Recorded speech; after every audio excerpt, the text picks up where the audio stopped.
survive a nuclear blast. But your life depends entirely on what you do in the next 60 minutes. Your instincts will kill you. This is the tactical playbook that overrides panic and wins the game of time. It begins not with panic, but with physics. But just understanding the threat isn't enough. To survive it, you must execute the first, most critical drill. A drill that has been mocked for decades, but is, in fact, a work of tactical genius. To understand why duck and cover works, we have to look at the two-pulse phenomenon.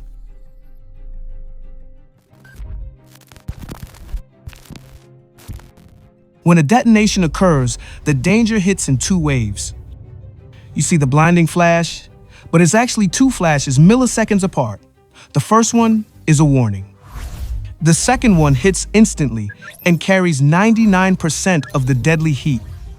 That split second you have is your only chance to drop and cover. Arriving seconds later is the blast wave. Think of the blast wave as a giant, invisible bulldozer. The pressure wave itself can damage your lungs, but its real weapon is turning everything in the room into a weapon. Every window, every picture frame, every coffee mug is turned into a high-velocity projectile. This flying debris is the primary cause of injury for those who survive the flash. This brings us to the drill: duck and cover. This is not a psychological placebo. It is a scientifically grounded, multi-purpose defense maneuver. At the flash, you immediately drop to the ground, face down, and cover your head and neck. If possible, get behind or under a sturdy object. By dropping immediately, you shield your exposed skin from the main, secondary thermal pulse. By lying flat, you present a smaller target for the blast wave's overpressure. And most importantly, by getting low and covering your head, you are defending yourself against the rain of projectiles that will follow. You have survived the flash and the blast. You are alive. But you have just started a new invisible clock. You have approximately 10 minutes. This is the race against the fallout. And the most common, intuitive feeling decision is also the most fatal.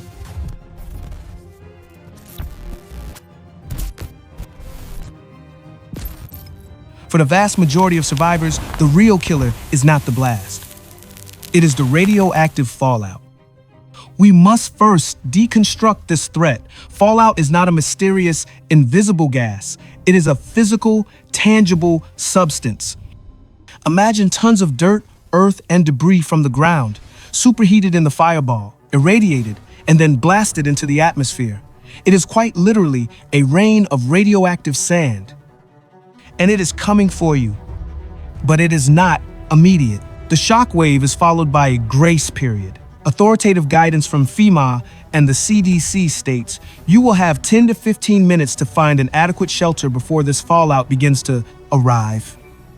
This 10-minute window is the entire strategic opportunity. The primary objective is non-negotiable.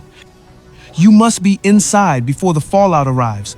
Wasting these 10 minutes is a fatal error, as it means being caught outside during the period of most intense, lethal radiation. This is the get inside doctrine. After the shockwave passes, you do not look around. You do not check on your car. You run to the nearest, most sturdy building possible. Not all shelters are created equal. The rule is simple: you need mass. You are trying to put as much concrete, brick, and earth as possible between you and the radioactive sand outside. Safest, underground locations, basements, subways, underground parking garages. The earth itself is the ultimate shield. This is the primary objective. Safer, large, multi-story buildings of brick or concrete. Go to the center of the building, on a middle floor, far from the roof, and outer walls where the fallout will settle. Not safe: cars, mobile homes, and single-story wood frame houses. These offer virtually no protection. This leads to the great, fatal myth: fleeing by car. This is the most dangerous, most common, and most intuitive mistake you can make. Do not try to escape by car. Vehicles offer zero shielding from radiation. The thin metal and glass are useless. Worse, the flee instinct will turn every road into a parking lot instantly. You will fail to escape. You will be trapped in your unshielded car, sitting in traffic as the radioactive sand starts to fall. That car becomes a death trap. If you are in a car when the flash happens, the playbook is clear. Pull over, abandon the vehicle, get inside the nearest, most sturdy building. You made it. You are in the basement or the center of a concrete building. The radioactive sand is now blanketing the world outside. But the threat is not gone. It's on your clothes, it's on your skin, and what you do next involves a critical, counterintuitive instruction that could save you from 90% of the danger.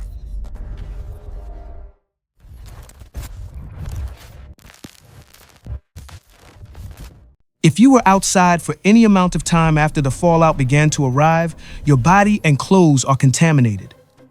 This is an external threat, particles emitting radiation, and an internal threat from inhaling or ingesting them.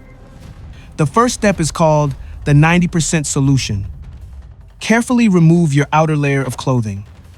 According to federal guidance, this simple act can remove up to 90% of the radioactive material from your body. Fallout is a particle. Like mud or dust, it is on the clothes, not in them. Be careful. Do not shake the clothing. This can aerosolize the radioactive dust and make it breathable. Place the clothes in a plastic bag, seal it, and move it as far away from your living space as possible. If you are in a basement, put that sealed bag in the corner farthest from where you will sit. The key is to keep the shelter's envelope sealed. Do not open any doors, hatches, or windows to the outside world. The radiation out there is infinitely more dangerous than the sealed bag in the corner. Next, you must address the remaining 10% on your skin and hair. If a shower is available, take one. Use soap and water. If not, use a wet cloth or wipe to clean any exposed skin. Gently blow your nose and wipe your eyelids and eyelashes. But this is where the expert-level advice comes in. There are two critical don'ts. Do not scrub, scratch, or scald your skin. This is counterintuitive. Scrubbing creates microabrasions in your skin, which allows the radioactive material to get inside your body. Internal contamination is a far more severe medical problem. Wash gently. This is the most bizarre, specific, and life-saving rule from the CDC. Do not use hair conditioner. Why? Conditioner is chemically a glue. It will bind those radioactive particles permanently to your hair, meaning you're contaminating yourself, not cleaning yourself. Shampoo, yes. Soap, yes. Conditioner is a tactical error. You are inside. You are clean. The immediate, frantic actions are complete. Now, the single hardest part of the entire playbook begins: the waiting. But this is not a hopeful guess. It is a strategy based on a precise physical law.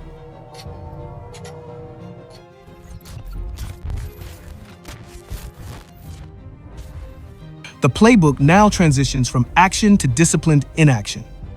This is the stay inside doctrine. You must remain in your shelter for a minimum of 24 hours. This is the most challenging part, as it requires overriding the instinct to check outside or look for help. This 24-hour rule isn't random, it's science, and it's best explained with an analogy. Think of the radiation outside as a cup of boiling hot coffee. Trying to leave your shelter in the first hour is like trying to drink that coffee immediately. It's lethally dangerous.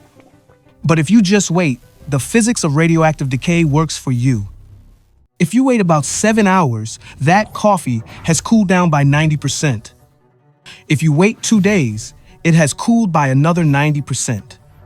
Your discipline is just letting the physics, the cooling, do its job. Time is literally your shield.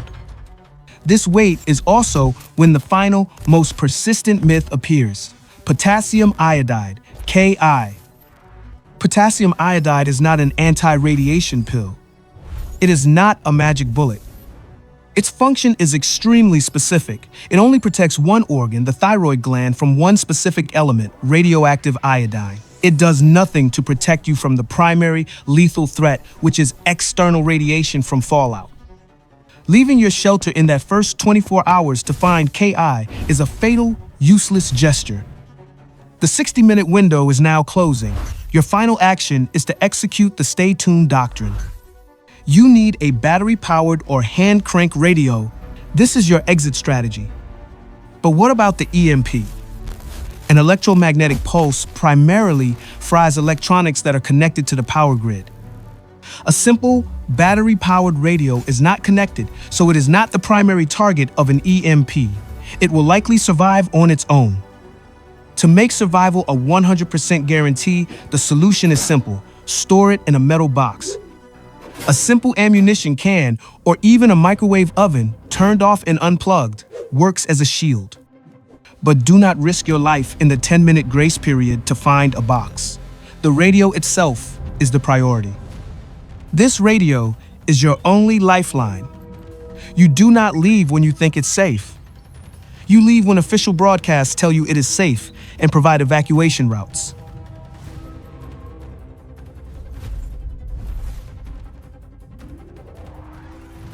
The first 60 minutes are over.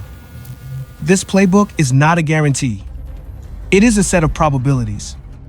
It is a tactical plan designed to shift the odds so far in your favor that survival becomes a matter of discipline, not chance. The core lesson is this: in a true crisis, your instincts are your enemy. Instinct says run. The playbook says shelter. Instinct says flee in a car. The playbook says abandon the car. Instinct says scrub. The playbook says wash gently. Instinct says conditioner is clean. The playbook knows it's a glue.